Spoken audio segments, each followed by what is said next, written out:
Hello, my name's Matthew, and today I'm going to be interviewing my local sporting hero, Darren. To start off, can you tell me a bit about your childhood? Yeah, well, I'm a Derry big lad. One of the estates there in the town. Just growing up, it was a good childhood. Everything was, it was, we thought it was maybe rough at the time.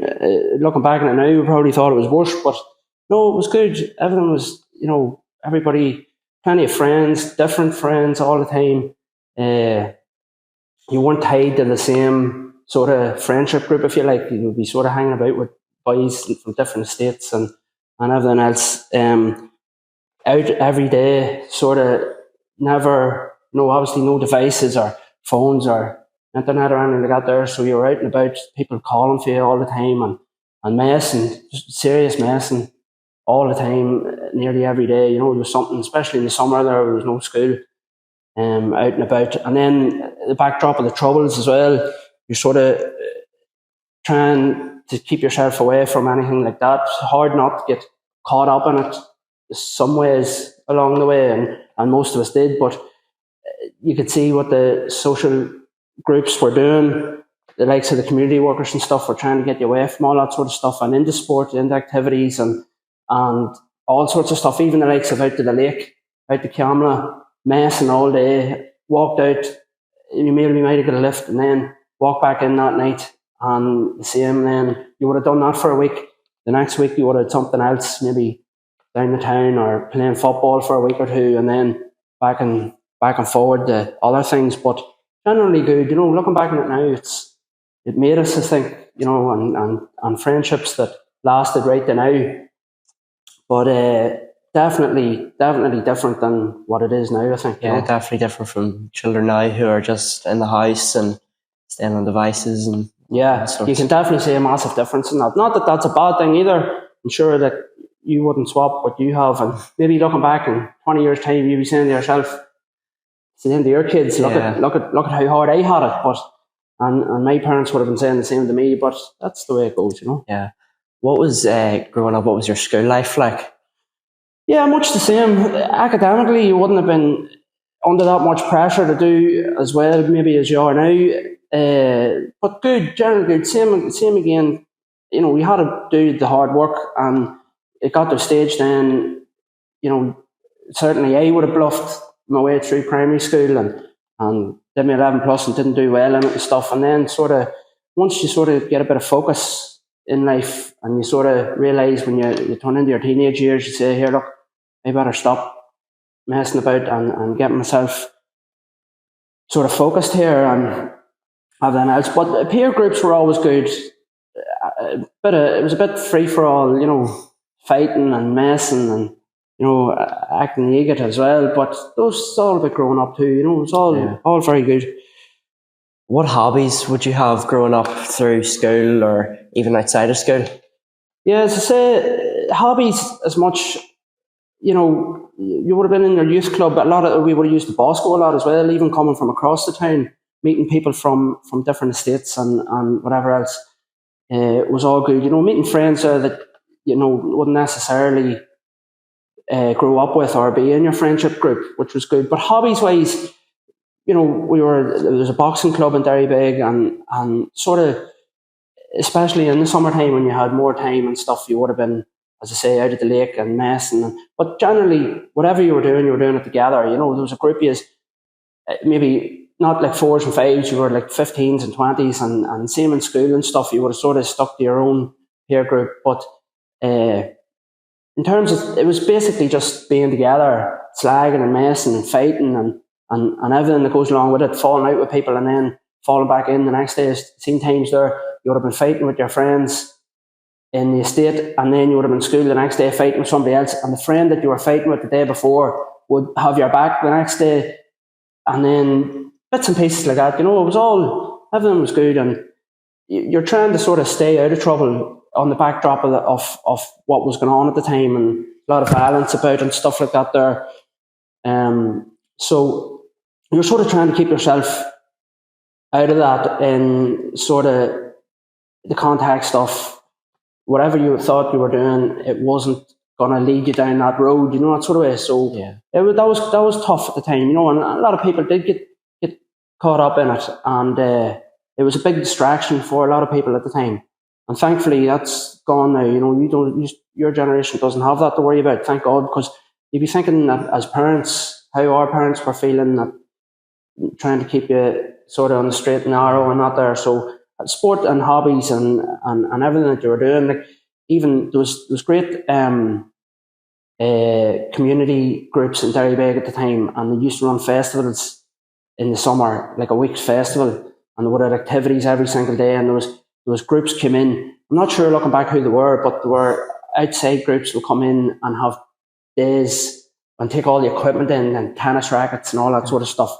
And you would spend the day there. So you sort of did a bit of everything. And whatever was going on, you were involved with, and obviously, can't say on camera some of the stuff that you were at as well, but some of it was, it was all very good, And one thing about it, you were never sitting in the house bored. There was always somebody calling for you, or you were calling for somebody else, or there was always a football match on that you would have run for maybe 3 hours, and 10 half time, 20 the winner, and next goal wins, and all that sort of crack. So there was always something going on, Did you play any professional sports when you were growing up for leagues? No, I didn't play really. Didn't play professionally, but you would have been sort of, wasn't really any youth. There was youth teams in the town at the time for the players that were good, but at my level, you just weren't. I wasn't there for. There was maybe 8 teams or 9 teams, and you would have sort of played one week. And I played for Mountain View a couple of games, and there was a team that Derrybeg got up and running then at under her 15s, I think it was 15s, 16s. I played there for 2 years, and lads from Barcroft and that were playing with the team. A decent team, but again, never really did anything. We were a good team and there was good players in it, but we never did anything really outstanding. It wasn't really until I was 16 that I really started playing, organised football for teams and stuff like that. I got there, just local teams. So it was, when you were younger, it wasn't really, I didn't have any focus to say, I'm going to stick with this team and I'm going to commit to them and this, that and the other. You sort of bounced along with what was going on, and then the boxing club there was a bit of focus in that for a couple of years and this, that and the other. So it was, it wasn't until later life that I sort of started playing football on a semi-regular basis, Well, what was it got you into football at that age? So what happened was there was a fella a couple of years older than us, Big Jared Moran, started taking me to training, and he was playing for a team over in Moonview, and he's saying to me, "Come on, you can come and have a bit of crack." Now the boys I was in school with were better than me, far better than me, and they weren't playing for any teams. But he took me along, and I was training twice a week, and the games on Saturdays and stuff. And I wasn't getting stripped out all the time, but I was in the squad, and I thought to myself, if I can just hang on there, good, solid team, really good players at that level, at that age. They were maybe only a couple of years older than me, but they went on to play at a decent level and a higher level. There was even in the second year I was playing for them, Jared's brother Anthony signed. And I think Anthony was living in Belfast or somewhere like that there, and he came back to Newry and signed for this team. And that's when you looked at them players and you're saying to yourself, hold on a second, these boys know what they're at. They're, completely different than what you were used to growing up. So you sort of thought to yourself, here, I better dig the heels in here. And if I'm going to be accepted in this group, then you're going to have to work hard, and it's not going to be handed to you, that sort of way. Yeah. And what team was that for?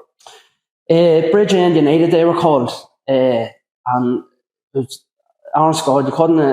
There was weeks there, you're standing on the line looking at that, and I was thinking, I'm never going to break into this team. And I was just happy to be part of the group, that's what it is. Just happy to be involved and getting minutes here and there.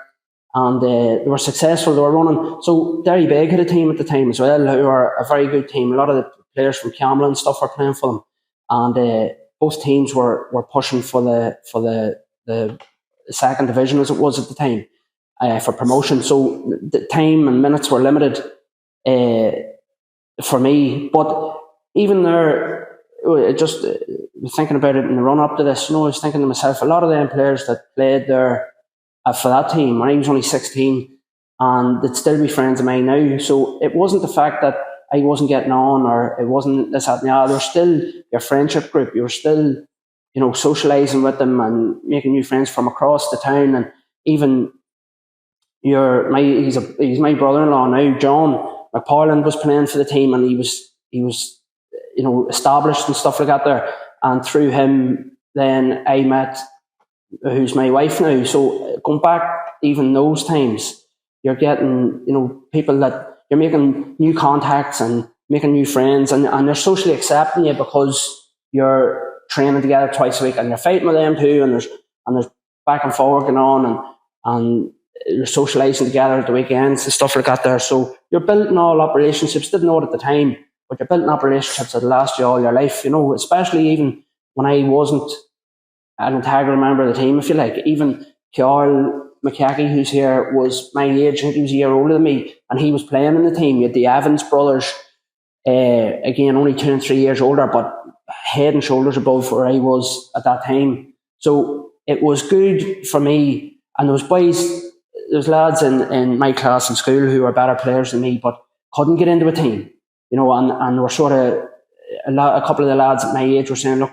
can you get me in? Can you help me to get in? And I was thinking to myself, if I get them in, they're better than me, and I'm certainly not going to play. So it was just about getting your head down, hard work, working your way through it, and trying to sort of establish yourself, if you like, so that you were always playing and thinking to yourself, if I get on here, I'm going to have to do well, and try your best just to keep on them boys' coattails, so that you were invited back the next year, the next week, and the next year, and sort of just went from there for me anyway. So it wasn't even the football inside, it was more the socialising? It probably was at that point, because I wasn't anywhere near the first team, if you like. If I had been a brilliant player, I would have been probably more about the football. But it's a good lesson, I think, to learn for lads there that can look in a squad and think to themselves, well, hold on a second here, I'm not just as good as X, Y, and Z, and I'm not getting as much game time as I want.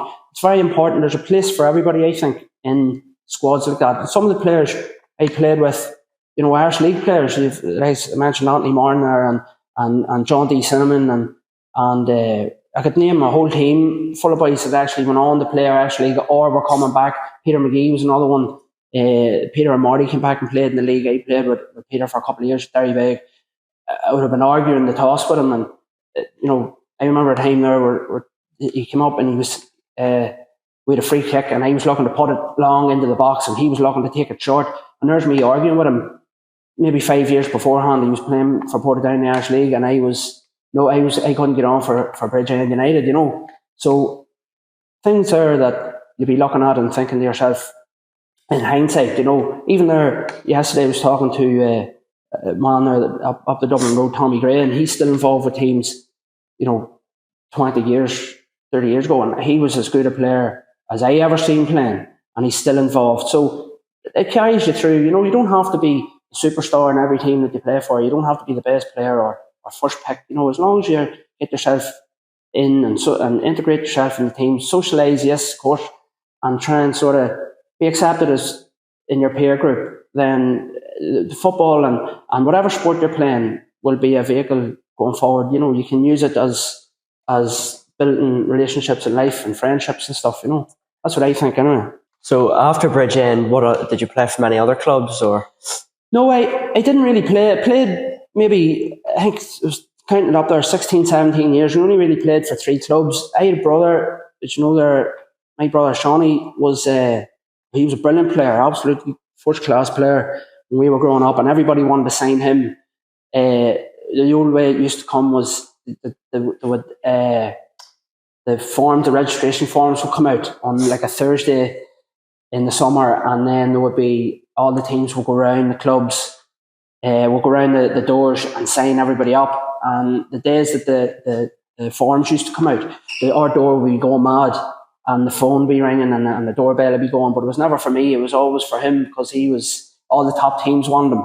So a lot of the Bridgend lads, then even the likes of Gunnar, Colin Quinn and them, all top players, and Cricky Evans, they all got picked up by the Newry Celtics and the Spartaks at the time, or the top teams.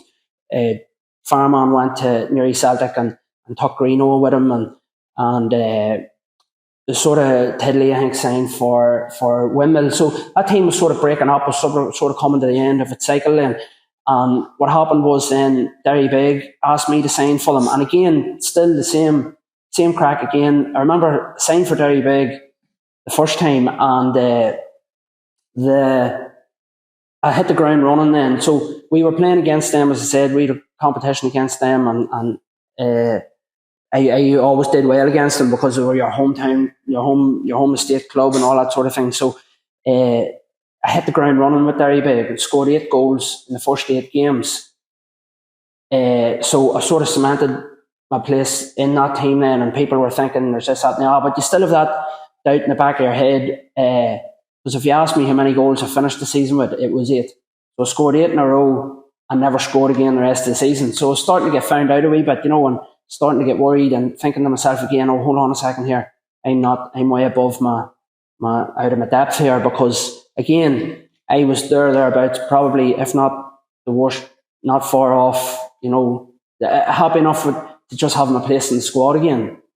And then the second year with Derry Big, John D. Cinnamon came in and he was the manager, and was sort of kicked on a wee bit from there. And he was sort of, he more of a coach in that he would be showing you what you're doing wrong and what you're not doing wrong and what you're doing right. And he changed my position a wee bit and stuff like that there. So he had a lot of belief in me at the time. And I thought this was great because he was an Irish League player, he was a local legend and stuff like that there. And even to be talking football to him, I was thinking this was great, So that petered out then as well. Then sort of Derry Big come to an end then, and I signed for Rockview United. Donald Quinn, Colin's brother, was up there, and we had contacts with him from Bridgend. So I signed there and stayed with them then for, I think, 10 years it was. And we went from a second division club right up to win the top trophies in the top league. So it was a good time. Same crack again there. Every year I'd be sort of thinking to myself, what am I doing here? I'm going to get found out. He's better than me and such better than me. And look who they're signing this year. And you had Stephen McCabe coming through, Giggsy and his brother, and Damien Rafferty and stuff, and Kieran McPartlin and stuff. All top players, and all went on to play for top teams, if not Irish League teams. And Hughes brothers from Savile were all good players. I was thinking to myself, I'm going to get found out here. But not even eventually, but even you start off every year and you'll be thinking to yourself, I'm going to have to work hard here. And I did work hard. I was training all the time. And you sort of don't give your manager, if you're in that position, if you're not one of the top players, don't give the manager a reason to drop you. Just keep plugging away, keep going to your training, do your job. Try to do it as best you can. Try and listen to him as much as you can as well, and push on. Well, I'm going to focus a wee bit now on when you were playing and how you did, what sort of achievements you had. So, what was your greatest sporting achievement? Well, in terms of football, football was, again, I remember when I signed for Bridgend. There was one of the top cup finals was on in the. I'll never ever forget this. The cup final was on down in Jennings Park, and they used to put a blue rope round the pitch so that no one could approach on the pitch. And at half time, I think it was the Bestbury Cup, and at half time the ball was knocked over, and I kicked it back, and it hit the post of the net. So it just hit the bottom of the post, and one of the boys says to me, that's the only time you'll get a shot on target in the Bestbury Cup final. So going forward, then I played in all those cup finals and won a few trophies and stuff. But the year we won the Premier Division was probably the biggest trophy I won, football wise. And then we won the second division one year and got into what's called the Kennedy Cup. I'm not sure if they still run it or not, but all the cup winners from the Mid-Ulster area all were introduced into this cup. And it was the only time that I thought that we were were in that, and I was deserving of my place at the time. We played Windmill Stars, who were the Junior Cup winners the year before. We played them in the semi-final of that trophy, and we beat Bestbrook in the final, who were a very good team at the time as well. A lot of top players played for them also, and so it was only then, and we had a good team as well. And same again, I was in it by the skin of my teeth, and if there was ever in the likes of cup finals and stuff, you're always worried that you're going to be dropped, and you try your best to make sure that you were fit and do everything in training that you're asked so that you couldn't be dropped. But yeah, I would have to say it would probably be one of those two trophies. Would probably, because of the teams that were in it and because of the teams that historically have won it and the good players that have won it. If you had told me at that time, eventually you'll win the top trophy in the Caribbean League, and I know we're only talking about the Caribbean League, I still find myself here, and I know that even for the likes of even this interview, I was the reason I'm here is because the lads couldn't make the dates work and stuff like that there. So again, it's about keeping your head down, and when you are being picked for the team, to make sure that you give your all and that you give a good account to yourself. Well, I'm going to ask you now, whenever you were playing for your three teams and the coaches you played under, what was the best advice you were ever given from your coaches?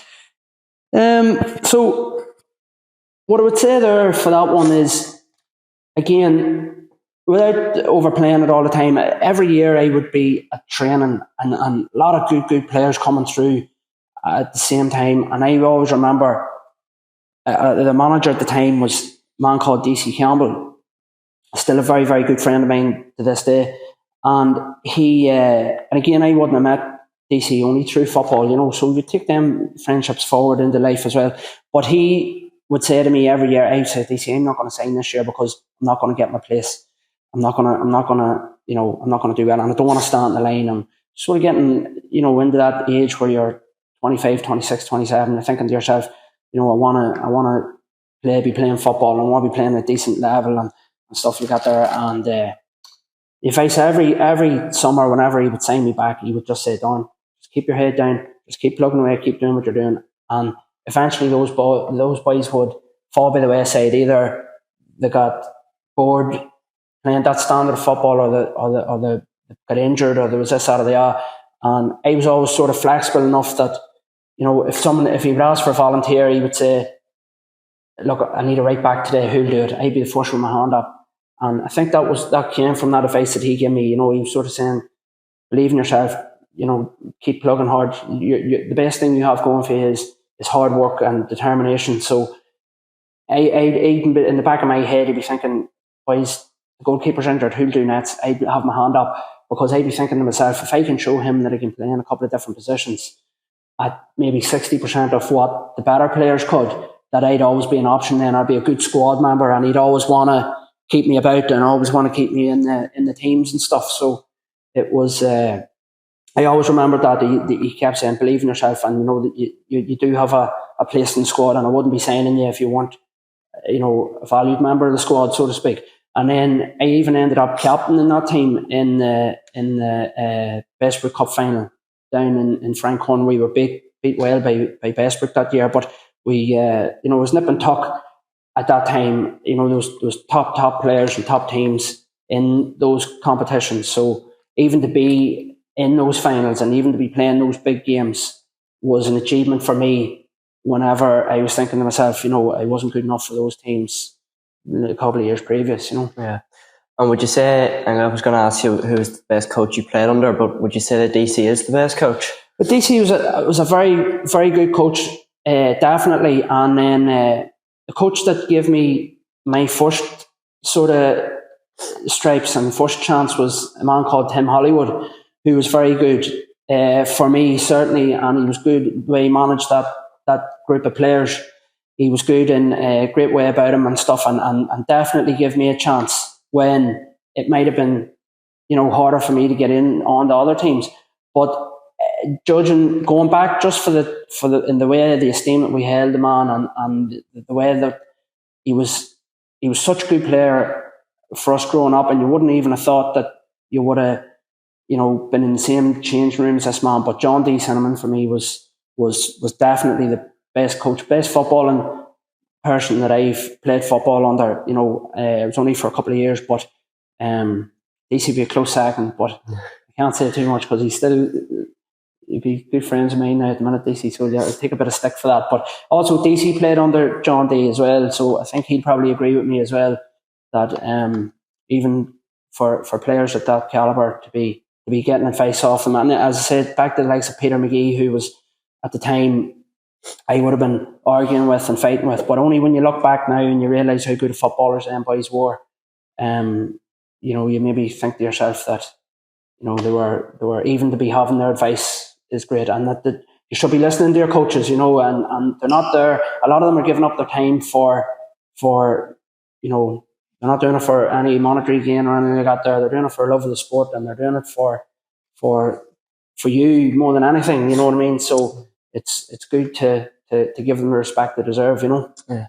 And I know that when you were finished playing football, I know you went on to manage a few teams.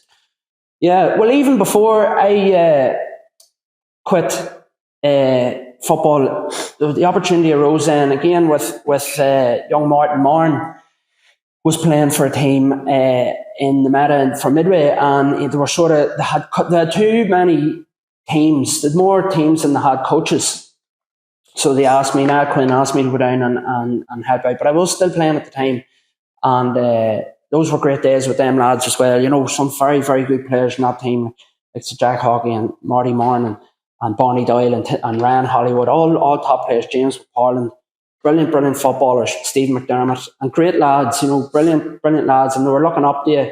And all those players, all those boys that I mentioned, and probably the rest of them as well, DC Campbell's young fella played for us, a couple of lads from Saville that came in the later years, they were all better footballers than I was. All great team, a brilliant team, and they were a joy to coach.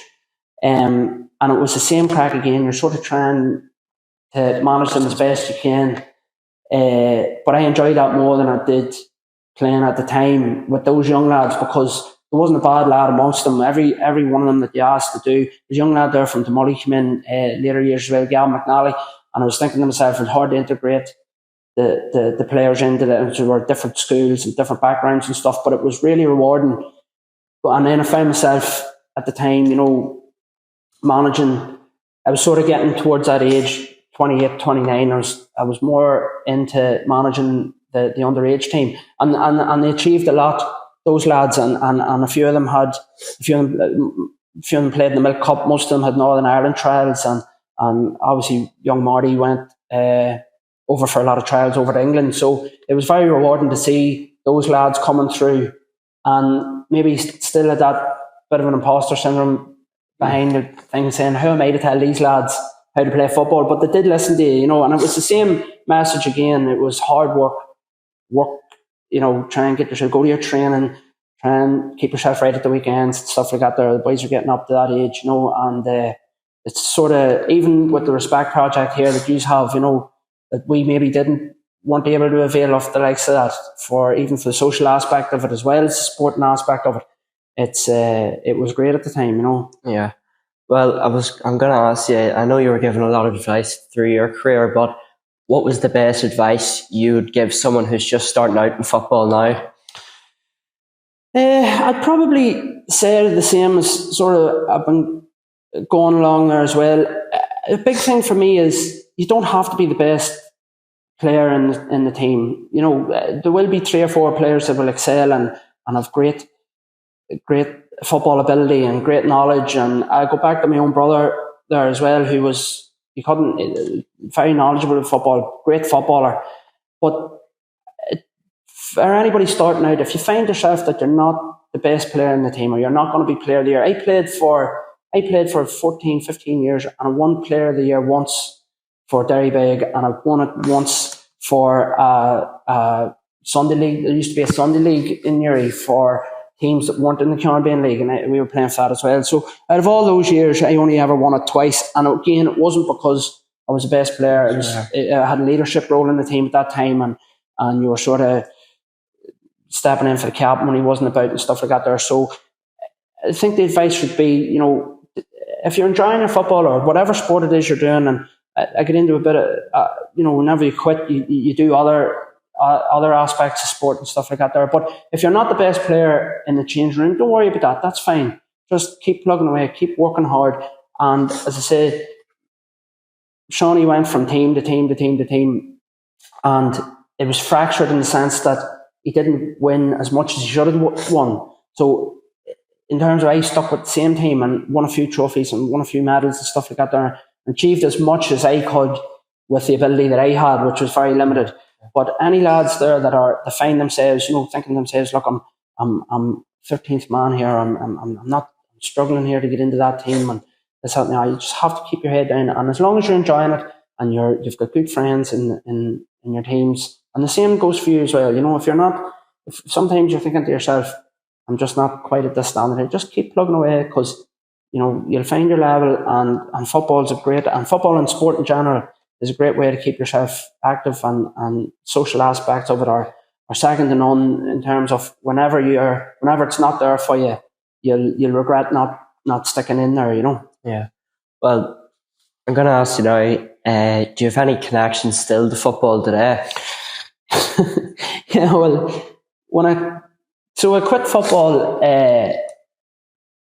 There was a few things. So I had the midway team, and it was sort of coming to an end, and then you started to make an appearance and stuff like that there. So your priorities sort of changed a wee bit.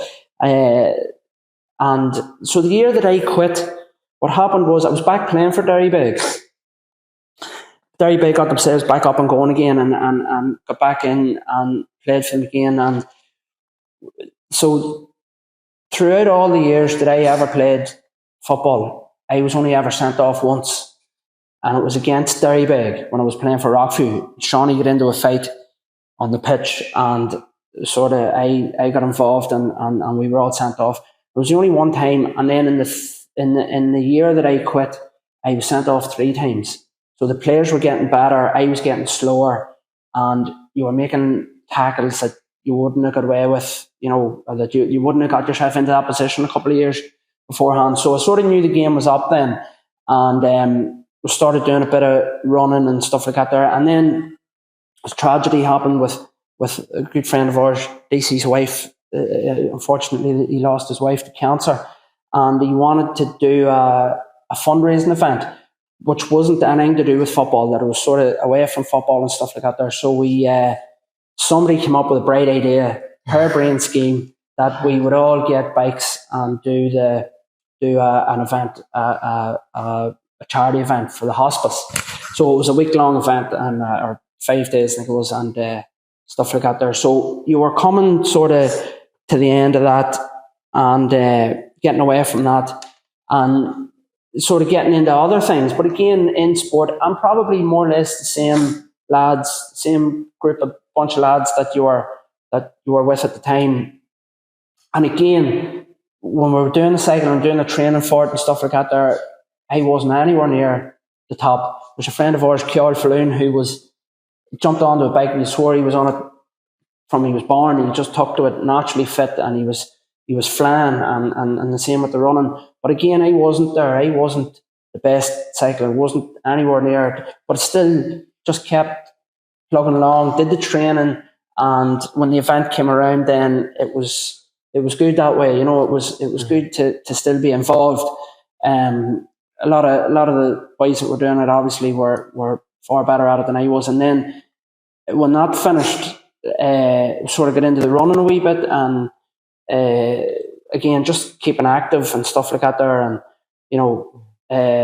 Keep on top of things. We're trying to keep sort of active and keep yourself sort of fit to a certain extent. Not that you're fighting fit, but just to keep yourself active, and again socially, out with the lads on the bike and out running and stuff like that there. And again, ourselves, myself and DC and Greeno did marathons and stuff together.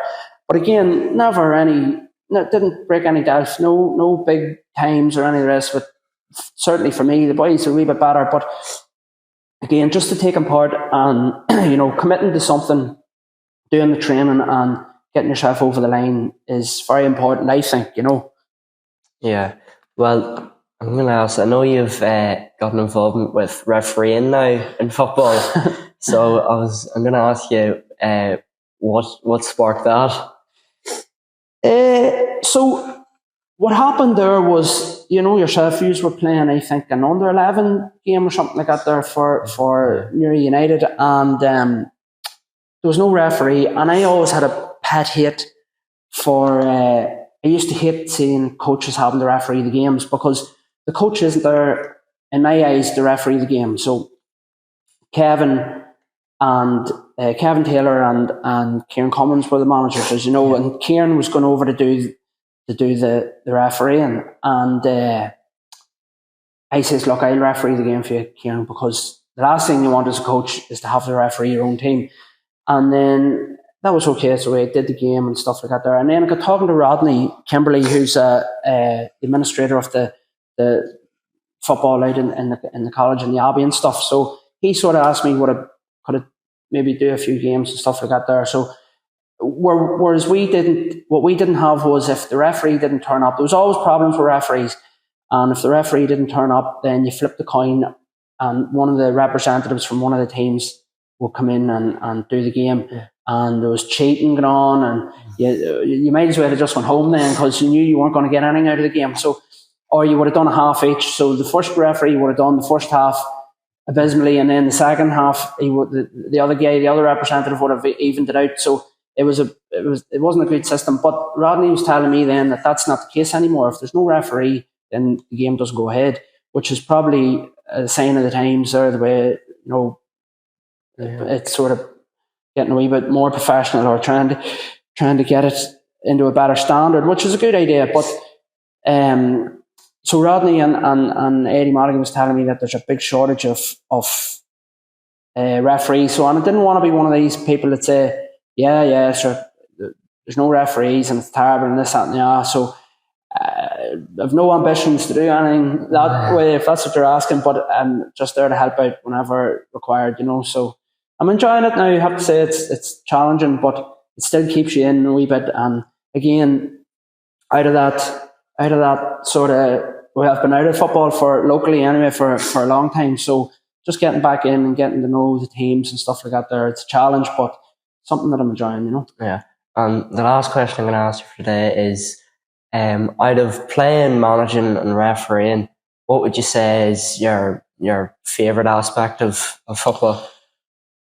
Football, there's no doubt about it, Matthew. Not in a country mile. You'll never replicate what you have in the changing room of a football team as a player. Now I did enjoy managing the midway team and stuff like that there, but for the 10 years from I was 16 up in those changing rooms, and even forget about the football, because I never did excel at football, but it was there, and the friendships you build up, and the crack, and the togetherness in a team, especially in a team that's sort of there about. I was very, very lucky that in the teams that I played for, they always at the business end of the season, they always had something to play for. They always had a cup final on the horizon, or if we win our last 5 games, we'll be thereabouts, or we'll get promoted, or we're fighting for championships and stuff like that there. So even most of the friends that I have now, 20 years later, are lads